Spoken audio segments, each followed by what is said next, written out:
สิ่งที่ผมไม่อยากเห็นมากที่สุดในครบรอบ 12 ปีแต่มันดันเกิดขึ้นแล้ว และสิ่งที่คาดหวังจะได้เห็นบ้างไหมเนี่ย สวัสดีครับมาพบผมแมคโครชาแนลอีกเช่นเคยครับผมในเกมไลน์เรนเจอร์นะครับ เติมถูกเติมไวปลอดภัยแน่นอนไม่มีชิ่ง จัดเลยที่เจ๊น้ำการค้าเพราะไม่ว่าแพ็คจะเล็กจะใหญ่หรือเกมไหนเจ๊น้ำรับเติมให้หมดพร้อมราคาโคตรถูกจ่ายสบายการันตีความน่าเชื่อถือด้วยบริการกว่า 8 ปีจะรอช้าอยู่ใหญ่คิดจะเติมนึกถึงเจ๊น้ำการค้าเท่านั้นมาครับนับถอยหลัง3วันสุดท้ายก่อนเข้าสู่ครบรอบ 12 ปีอยู่ในช่วงอุ่นเครื่องแบบนี้ก็มีการแจกนวมแล้วก็ตั๋วครบรอบ 12 ปีมาให้สะสมกันไปก่อนนั่นเองนะครับพร้อมกับทำการเฉลยเรนเจอร์แสงมืดทั้ง 3 ตัวที่มาผสมอยู่ในตู้ครบรอบ 12 ปีให้เราเปิดกันแบบฟรีๆกันนั่นเองนะครับผมดังรูปที่เห็นอยู่นี้เลยนั่นเองครับสำหรับสายพลังครับตัวแทนเป็นลุงเคสเอ็มบาทหลวงนั่นเองเนาะส่วนสายว่องไวครับผมตัวแทนจะเป็นตัวของบราวน์3ทหารเสือและปิดท้ายด้วยตัวสายไหวพริบครับผมนั่นคือมูลยกลอยสายปั่นของเรานั่นเองโดยตลอดทั้งเดือนนะครับตัวเกมได้มีการบอกไว้ว่าจะมีการแจกตั๋วครบรอบ 12 ปีเนี่ยทั้งหมดถึง240 ใบกันเลยทีเดียวนะครับผมเวลาเปิดตู้ก็น่าจะมีปุ่มให้กดเลือกแบบ1ใบแล้วก็แบบ10ใบกันนั่นเองเนาะเลือกสุ่มกันได้เลยนะครับแล้วก็ตู้กาชาดมันจะมาแยกแบบ3ตู้ตามแบบสมัยครบรอบ10ปีและครบรอบ11ปีกันนั่นเองยกตัวอย่างเช่นสมัยครบรอบ11ปีปีที่แล้วนะครับผมหากเราอยากได้บราวน์อัศวินที่น่าจะเก่งกาจที่สุดใน3ช้อยให้เราเปิดเลือกหากันนะครับเราก็ต้องทุ่มไปเปิดตู้สายพลังกันเป็นหลักเนาะซึ่งเรนเจอร์ตัวสีที่จะออกมาเนี่ยก็จะมีแต่สายพลังนะครับจะไม่มีตัวสายว่องไวและสายพริบปนมาอยู่เลยนั่นเองนะครับผมฉะนั้นแล้วในครั้งนี้เนี่ยที่เป็นตัวของมูลยกลอยที่น่าจะดูดีมากที่สุดในบรรดาแสงมืด3ตัวนี้เราก็คงจะต้องไปทุ่มเปิดที่ตู้สายไหวพริบกันนั่นเองนะครับแต่ถ้าหากใครอยากได้เรนเจอร์ตัวปกติบางตัวเนี่ยที่มันจำเป็นต่อโหมดอื่นๆเช่นตัวเจสสิก้าบัตเต็ดน้ำเนี่ยคุณก็ต้องแบ่งตัวกระชากบางส่วนมาลุ้นเปิดในตู้สายว่องไวนะครับมันมีสิทธิ์ออกเยอะอยู่เนอะเพราะว่าบางทีเนี่ยบางคนเปิดครั้งเดียวก็ออกมีให้เห็นเหมือนกันนั่นเองครับในช่วงของปีที่แล้วหรือ2ปีที่ผ่านมานั่นเองซึ่งมันก็ต้องแลกกับการที่คุณเสียโอกาสในการเปิดหามูลนักปั่นเพิ่มเติมนั่นเองเพื่อเอามาปลดพรนะครับพออย่าลืมนะครับว่าเมื่อช่วงต้นปีที่ผ่านมาในปีใหม่ 2026 นี้เนี่ยตัวเกมได้มีการปลดพรสวรรค์เรนเจอร์ตัวเก่าทั้งปีนะครับยกเว้นตัวเดียวคือบอสมืดนอกกฎหมายนั่นเองเนาะส่วนใครที่กำลังคาดหวังว่าจะมีตู้รวมแสงมืดมาด้วยหรือเปล่าเหมือนตอนครบรอบ 10 ปีนะครับที่รวมเรนเจอร์แสงมืดตั้งแต่ตัวแรกของตัวเกมอย่างบราวซึคุโยมิและโคนี่อามาเทราสึโนะไล่มาเรื่อยๆจนถึงณปัจจุบันครับผมก่อนที่จะเป็นแซลลี่ไอดอลกันนั่นเองณตอนนั้นนะครับซึ่งก็ต้องต่อตามตรงว่ายังมีโอกาสอยู่บ้างเล็กน้อยนะครับแต่ลิบหรี่มากๆเลยนั่นเองนะครับผมพยายามอย่าคาดหวังละกันนะครับเหลือเวลาอีก2วันมันอาจจะประกาศโผล่มา1ใน2วันสุดท้ายนี้ก็ได้เช่นเดียวกันเป็นการเซอร์ไพรส์เรานะครับแต่ว่าโอ้โหตอนครบรอบ10 ปีมันขึ้นเลข2หลักครั้งแรกไงแต่เนี่ย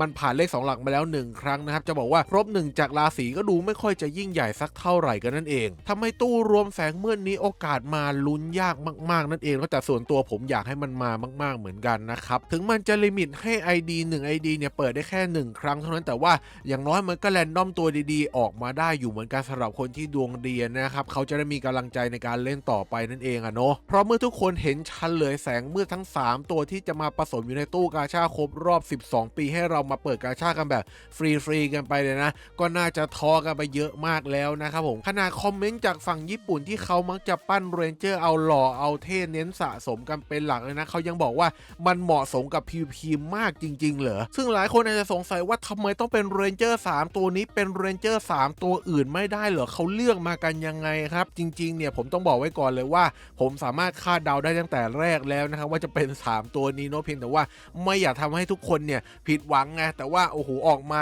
ตามที่คิดเป๊ะๆเลยนะครับผมมาพูดกันหน่อยละกันเนาะว่าเขาคัดเลือกมาอย่างไรสำหรับเรนเจอร์3ตัวนี้เนาะดูในสมุดสะสมกันนิดนึงนะครับจะเล็งเห็นได้เลยว่าช่วงครบรอบ10 ปีตอนซารี่ไอดอลณตรงนี้นะครับผมย้อนหลังกลับไปประมาณสัก2 ปีละกันเนาะอันนี้คือครบรอบ9 ปีนะครับแล้วก็อันนี้คือครบรอบ8 ปีนั่นเองเนาะตัวของบาวร็อกนะครับแล้วก็เป็นปีที่เริ่มมีเรนเจอร์ร่าง9 ดาวด้วยนั่นเองนะครับผมณตอนนั้นเนี่ยในช่วงครบรอบ10 ปีเรนเจอร์3ตัวแสงมืดที่ได้รับการคัดเลือกมาผสมอยู่ในตู้ครั้ง แรกเนี่ยนะครับจะเป็นตัวทางด้านของ1เลยไวท์เชฟซูชิครับตัวที่2ครับผมบราวมายากลและสุดท้ายตัวที่3ครับผมมูนไอซ์ฮอกกี้นั่นเองครับโดยวิธีการเลือกหยิบของ GM ก็ไม่ได้ยากมากมายอะไรนะครับผมตอน Salary Idol เนี่ยมันครบรอบ10ปีใช่ไหมก็ย้อนกลับมาสัก2ปีละกันเนาะตอนปีของบาวร็อกนั่นเองนะครับเพราะว่าถ้าเป็นครบรอบ9ปีเดี๋ยวมันจะใหม่เกินไปหน่อยเนาะเรนเจอร์หลายๆตัวมันยังคงใช้งานกันได้นะครับเขาก็เลยไม่อยากเอามาแจกฟรีสักเท่าไหร่กันนั่นเองเนาะ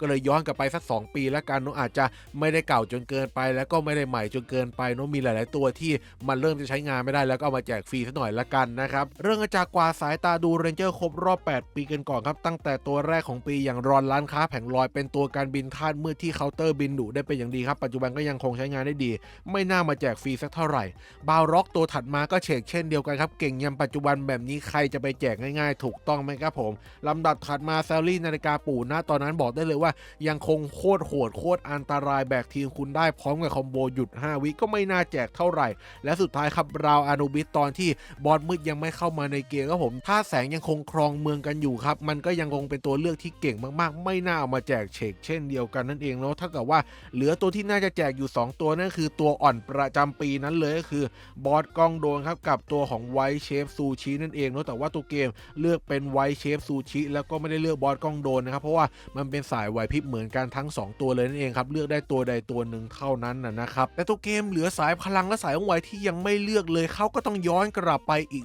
1ปีครับผมเป็น3ปีย้อนหลังนั่นเองครับผมดูปีก่อนหน้าสักเล็กน้อยครบรอบ7ปีของตัวเกมนะครับตัวที่ออกมาตั้งแต่ต้นปีมีมูนไอซ์ฮอกกี้อันนี้น่าสนใจครับเพราะว่ามันไม่ได้เก่งกาจอะไรมากมายแล้วนะช่วงเวลาครบรอบ10ปีนั่นเองครับน่าเอามาแจกอยู่ถัดมาบราวมายากลนะตอนนั้นนี่เพิ่งโดนเนิร์ฟมาใหม่ๆหมาดๆเลยนะครับมันก็เลยค่อนข้างเปราะบางมากยิ่งขึ้นน่ามาแจกฟรีอยู่เหมือนกันเนาะส่วนคนที่สล็อตคงไม่ต้องพูดถึงนะครับเพราะว่าปัจจุบันมันก็ยังคงโหดมากๆในการเอามาปั่นป่วนสตันนะครับผมแม้ทีมเมตาจะเริ่มหลุดทีมไม่มีการใช้แล้วเนี่ยแต่ว่าทีมที่ไม่ใช่ท็อปตำนานก็ยังคงเลือกใช้การเป็นอันดับต้นๆอยู่นั่นเองนะครับในการเอามาปั่นป่วนทีมศัตรูเนาะส่วนนอนแสครับตัวนี้ไม่มีร่างกระดาวตัดทิ้งไปได้เลยนะครับผมส่วนบอสซีโอเช่นเดียวกันครับเป็นสายพิษเมื่อกี้เลือกไปแล้วมันไม่มีร่างกระดาวด้วยตัดทิ้งไปได้เลยครับผมส่วนมูนเยลลี่เป็นสายวัยนี้น่าสนใจอีก1ตัวเหมือนกันครับเพียงแต่ตัวเกมก็ดันไปเลือกตัวของมูนไอซ์ฮอกกี้แทนนั่นเองนะครับแล้วก็สายพลังนี่คงเลือกช้อยอื่นไม่ได้แล้วนอกจากบราวมายากลเพราะว่าไม่มีตัวอื่นให้เลือกแล้วนั่นเอง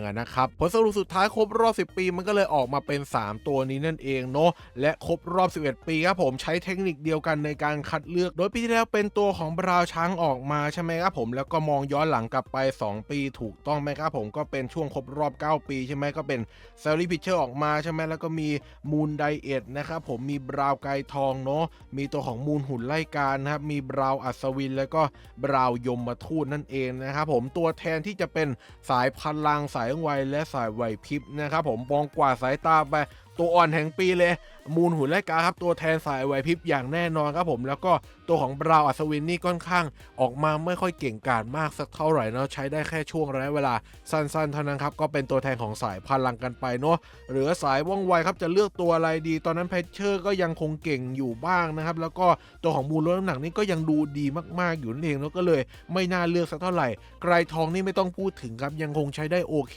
มากๆอยู่เนาะณเวลานั้นก็เลยไม่น่าหยิบจับมาแจกสักเท่าไหร่กันนั่นเองครับก็เลยต้องมองย้อนกลับไปนะครับผมในช่วงครบรอบ8ปีเนี่ยก็บอกไปแล้วนะครับว่าไม่มีสายว่องไวที่น่าเลือกเอามาแจกฟรีสักเท่าไหร่นะก็เลยย้อนกลับไปอีก1ปีก็คือเป็นมูนไอซ์ฮอกกี้เหมือนเดิมซ้ำเดิมนั่นเองนะครับเขาไม่ได้เลือกตัวของมูนเยลลี่มานั่นเองนะทำให้ผลสรุปสุดท้ายในปีที่แล้วครับผมผู้ที่ได้รับเลือก3ตัวก็เป็นบราวอัศวินนะครับแล้วก็ตัวของมูนไอซ์ฮอกกี้และปิดท้ายด้วยมูนหุ่นไล่กาทั้ง3ตัวเลยนั่นเองนะครับผมฉะนั้นแล้วในปีนี้ก็ใช้หลักการเดียวกันเป๊ะๆเหมือนเคยครับครบรอบ12ปีใช่ไหมครับย้อนกลับไปสัก2ปีนั่นเองนะครับผมก็เป็นช่วงครบรอบ10ปีพอดีเนาะกว่าสายตากันหน่อย1บอสผู้กันยังคงใช้ได้โอเคอยู่ครับถัดมาแซลลี่ไอดอลตัวนี้น่าแจกฟรีอยู่เหมือนกันเนาะและถัดมาครับผมบราว3ทหารเสือครับและถัดมาเป็นมูนนักปั่นนะครับผมส่วนบอสมือนี่ตัดทิ้งไปได้เลยเพราะมันเก่งเว่อร์จนถึงนะปัจจุบันนี้ไม่มีทางเอามาแจกฟรีอย่างแน่นอนครับและปิดท้ายด้วยบาทหลวงเคสเอ็มโอ้โห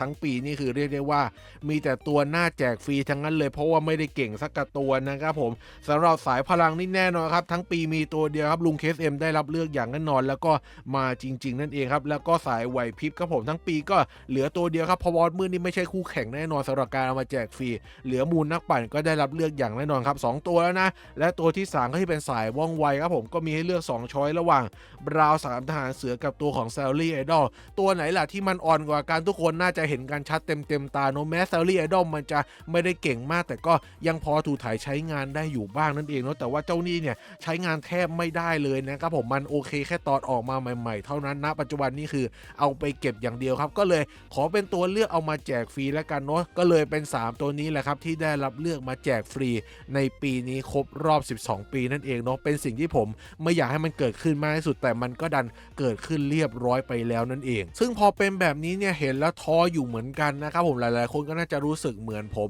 นะครับแต่ว่าถ้าตัวเกมใจดีสักหน่อยเนี่ยช่วยตบหัวและรูปหลังได้หน่อยได้ไหมครับผมเพราะว่าผมยังมีแอบความหวังเล็กๆนั่นคือการปลดพรสวรรค์ให้กับบอสมืดในเดือนหน้านี้นั่นเองนะครับผมแต่ว่ามันไม่มีเรนเจอร์มาให้เปิดกาชาสำหรับหาบอสมืดโดยเฉพาะนะครับผมก็เลยไม่คิดว่ามันจะมีการปลดพรสวรรค์บอสมืดในเดือนหน้านั่นเองนะครับผมแต่ว่ายังมีโอกาสอยู่เนาะถือว่าเป็นความหวังเล็กๆในใจของผมละกันนะครับแต่ถ้าไม่เห็นจริงๆเนี่ยก็คงต้องไปรอเดือนพฤษภาคมครับที่บอสมืดอาจจะได้ปลดพรสวรรค์แล้วก็มีตู้กลับมาให้เราเปิดกาชากันนั่นเองเนาะซึ่งถ้าเป็นแบบนั้นจริงๆเนี่ยตัวของมูลกับป่าเนี่ยมันมีคิวมาอยู่ในเดือนพฤษภาคมที่จะถึงนี้อยู่แล้วด้วยนะครับก็เตรียมตัวเฮกันได้เลยครับผมเพราะว่ามันจะมีทั้ง2ตัวนี้มาให้เราเปิดเพื่อมาแบกทีมกันแบบก้าวกระโดดนั่นเองนะส่วนบางคนที่อาจจะเดือดเนื้อร้อนใจนะครับเมื่อตัวเกมแจกนวมนักมวยครบรอบ12ปีมาให้เราสะสมกันไปแลกร้านค้าแลกเปลี่ยนเนี่ยแล้วก็ด้านไปเห็นภารกิจพิเศษครับตัวเกมได้แอดเพิ่มเข้ามาเรียบร้อยแล้วนะครับผมเป็นการสะสมนวมนักมวยครบรอบ12ปีครบกี่อันก็จะแลกเป็นของรางวัลกันได้นั่นเองนะครับก็มีตั้งแต่เหรียญนะครับขนนกคัมภีร์เขี้ยวอะไรก็ว่ากันไปครับผมแล้วก็รวมกระทั่งถึงมีหินปลุกพลังเนาะตัวกระชากสีฟ้าแล้วก็มีกระทั่งถึงรูบี้100รูบี้เนี่ยพอเห็นแบบนี้แล้วหลายคนก็สงสัยว่าพี่แล้วแบบนี้จะยังมีร้านค้าแลกเปลี่ยนอีเวนต์มาให้แลกกบ9ดาวตัวปลุกพลังเพิ่มเติมอยู่หรือเปล่านะผมบอกไว้นะที่นี่เลยว่ายังคงมีเหมือนเดิมครับณส่วนนี้เป็นส่วนรางวัลเพิ่มเติมให้เราได้ของไปเพิ่มเติมในช่วงครบรอบ12ปีทั้งทีนั่นเองนะครับผมมันจะแจกเหมือนครบรอบ11ปีมันก็จะถือว่าน้อยไปหน่อยนะครับก็เลยแจกเพิ่มมากขึ้นตรงส่วนนี้เพิ่มเติมเข้ามาให้เรานั่นเองเนาะถือว่าได้เฮอยู่บ้างเหมือนกันนั่นเองนะฉะนั้นไม่ต้องกังวลไปนะครับว่าจะไม่มีกบ9ดาวให้แลกนะครับผมมีอย่างแน่นอนครับและเดือนหน้าน่าจะแจกทั้งหมด2ตัวด้วยกันนั่นเองนะครับผมตารางล็อกอินประจำเดือน1ตัวเนาะแล้วก็ร้านค้าแลกเปลี่ยนอีก1ตัวด้วยนั่นเองนะครับผมและทิ้งท้ายกันด้วยเรื่องปิดปรับปรุงเซิร์ฟเวอร์เพื่ออัปเดตครบรอบ12ปีที่จะถึงในวันศุกร์นี้ตอน 10 โมงเช้านี้นั่นเองครับผมได้ยินข่าวแว่วๆหูมานะครับว่าตัวเกมจะปิดตั้งแต่ 10 โมงเช้าตามปกติใช่ไหมไล่ไปเรื่อยๆจนถึง 4 โมงเย็นคืออย่างเร็วที่สุดนะครับแต่ว่าพักหลังๆวันนี้ก็ไม่เคยจะ 4 โมงเย็นสักเท่าไหร่เขามักจะเผื่อไว้เป็น 6 โมงเย็นเสมอมานั่นเองนะครับแต่ว่าครั้งนี้เนี่ยเหมือนว่าตัวเกมจะบิดไปถึง 2 ทุ่มกันเลยทีเดียวนั่นเองนะครับผมก็เผื่อใครกำลังรออยากรู้ว่าตัวใหม่เป็นอย่างไรเนี่ยก็ใช้เวลานานนิดนึงนั่นเองนะครับผมเพื่ออาจจะมีแก้บั๊กอะไรบ้างไม่รู้เหมือนกันนะครับจะได้ไม่ต้องมานั่งใจจดใจจ่อรอเปิดเซิร์ฟเวอร์กันนั่นเองนะครับผมไปเล่นเกมอื่นรอกันก็ได้นะครับแล้วกลางคืนค่อยมาว่ากันนั่นเองเนาะและก่อนจะลาไปอย่าลืมกดไลค์กด Subscribe กดกระดิ่งแจ้งเตือนเป็นกำลังใจช่องแมคโครน้อยกันด้วยนั่นเองนะครับสำหรับวันนี้ก็ประมาณนี้ครับผมลาไปก่อนนะครับสวัสดีครับบ๊ายบาย